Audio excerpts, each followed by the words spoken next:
Hello, this is Source TV. I am Femi Peters, and I have with me Prince Ifekayode Akinbode, a consultant to the Executive Governor of Ogun State on media and the Chief Publisher of imperialnewsng.com.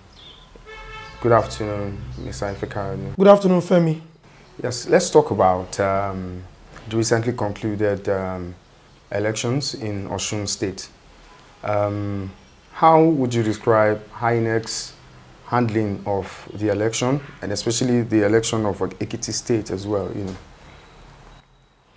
Well, it's to say that I'm happy to be a Nigerian once again, because there's a complete departure and a progressive tendency in the innovation and use of technology by the electoral empire in the country, INEC.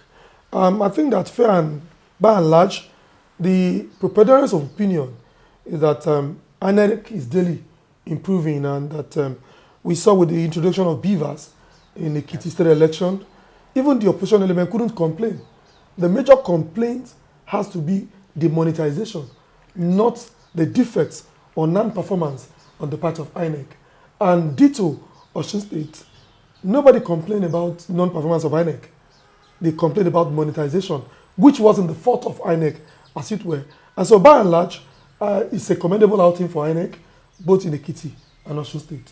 All right, let's talk about the monetization that you just mentioned now. What is your opinion about vote buying, as it were?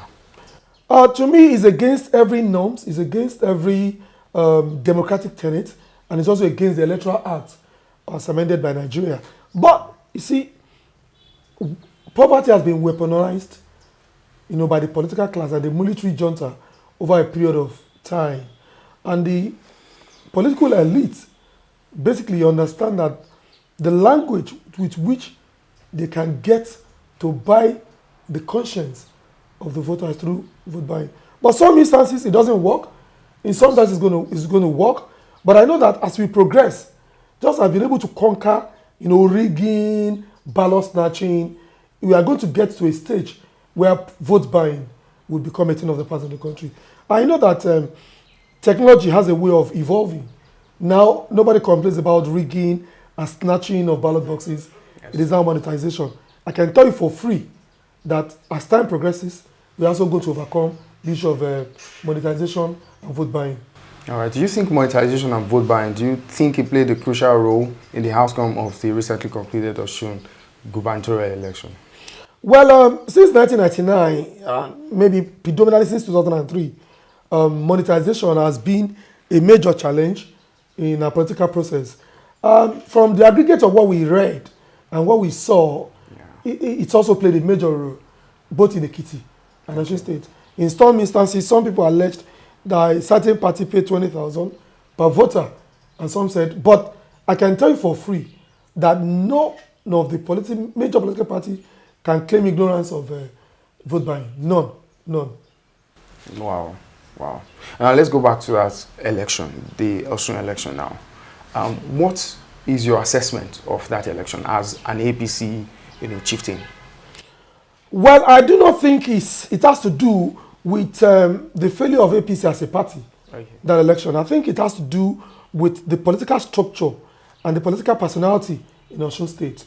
If you look at the difference in the election, is about 3.8%, against the APC. Yes. And that it also has to do with the fact that there was a great division in APC. Yes. All of us will recall that the immediate past governor of the state, Alhaji Rauf Adesoji, was at loggerhead with his then chief of staff. Of course, he's now the outgoing governor. That is Ifekayode Oyetola. And we know that when two elephants fight, the grass will ultimately suffer. And that when two brothers fight to death, a stranger will inherit their father's property. That was actually what played out in Osun. The aggregate difference is about 28,840 or thereabout. That was the marginal victory and it's not an overwhelming victory. So you won't say that it's a complete rejection of the party or Rauf Aregbesola. I think it has to do with political gerrymandering. And don't also forget that the Adelekes are not strangers in Osun State politics. In fact, the elder brother to the current governor-elect was the first governor when Osun State was created, 1992-93. He was a sitting senator when he died, and this brother was drafted to complete his term. Don't forget that their father was also a senator in that same old Oyo State. So it's more of the political personality beyond political parties. Okay, so you don't think that the outcome of the election is an affirmation of the will of the people of Osun? It's an affirmation of the will of the people, yes. But I told you, and like I mentioned earlier, is that it's aggregates of issues that will lead to the affirmation. You know, from Boripe local government, where the governor come from, he had an overwhelming victory. From Ede, where he also had an overwhelming victory. So you see the pattern of the election, you know. So he is not, but in all, the person that INEC declared would be seen as the person that has the high support of the people. So by and large, the election has been contested and won. Congratulations to the governor-elect. Okay, now there are feelers that this election now, it somehow affects the momentum of the APC going into the 2023 elections. Every election counts to every political class. Every election is an indication to do soul searching, to do some what I call political fence mending, okay, and of course reaching out to more. Because in politics, it's a game of number.